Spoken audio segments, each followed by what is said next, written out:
Issue 2, Census Showdown.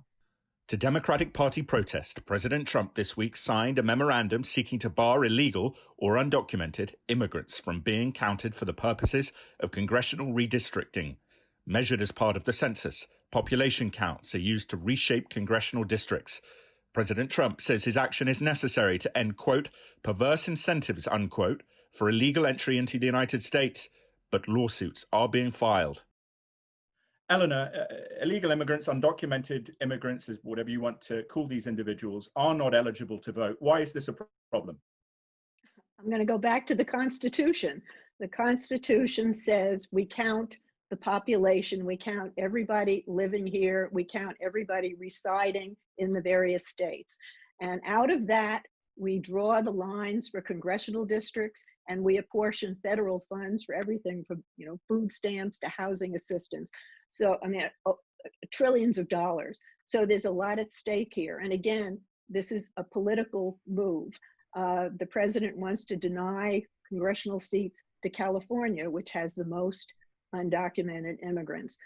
He's tried one previous ploy, adding a citizenship question to the census questionnaire, which was designed to scare off illegal people from filling out the questionnaire. The Supreme Court, 5-4, ruled that unconstitutional, but they did say it was because of the inept way he phrased the question. In other words, it was clearly political. So, this, if it goes to the courts, will be denied. But he's accomplished his goal. Chilling effect. That's what this is all about. Pat, isn't Eleanor correct? Whatever the rights of voting, it is clear in terms of the law who should be counted for the purposes of redistricting, no? I think they're going to count them, Tom, but here's the reason. These folks are illegal. They broke into our country. They broke the law. They're lawbreakers. They're here. And you cannot add lawbreakers to American citizens to get your division, basically, of congressional seats. And that's what's going to happen. They're going to be counted, but they're not going to be included, at least Trump says so, when they start dividing up seats. Now, I think California's got 52 congressional seats. They get 1/3 of all illegal immigrants go running to California because of the bennies. And because of that, therefore, California should increase its delegation. In the United States Congress, no. But I do agree with Eleanor. This is going to be decided in the U.S. Supreme Court. Okay, Clarence, your thoughts?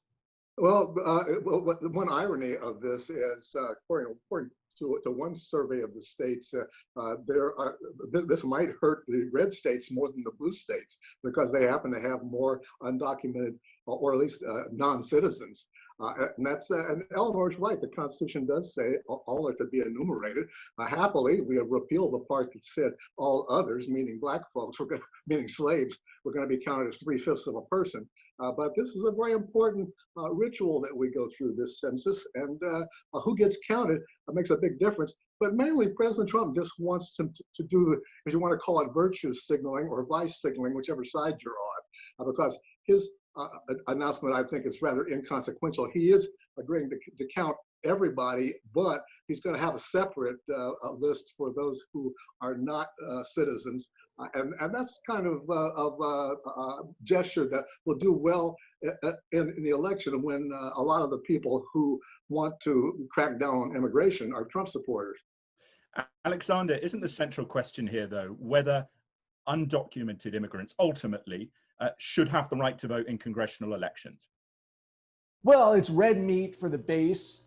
This particular question, raising it at this juncture in the campaign, yeah, I suppose that's right, Tom. The question is, do undocumented Americans basically reserve the right to be full citizens ultimately? And Ronald Reagan and an earlier breed of conservatism that was called compassionate conservatism later acknowledged the rights of those folks who had contributed to the economic well-being of our American society.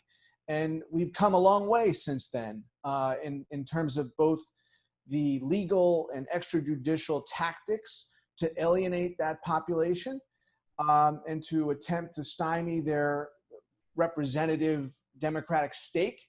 And if in fact Donald Trump loses re-election this year, I think that there will perhaps be a rebirth of a kind of new conservatism model, a la, Charlie Baker and some of his counterparts in Vermont, in Maryland, and Scott and Hogan, they're well positioned to do that if in fact Donald Trump is really only going to appeal this cycle to 30% of the country.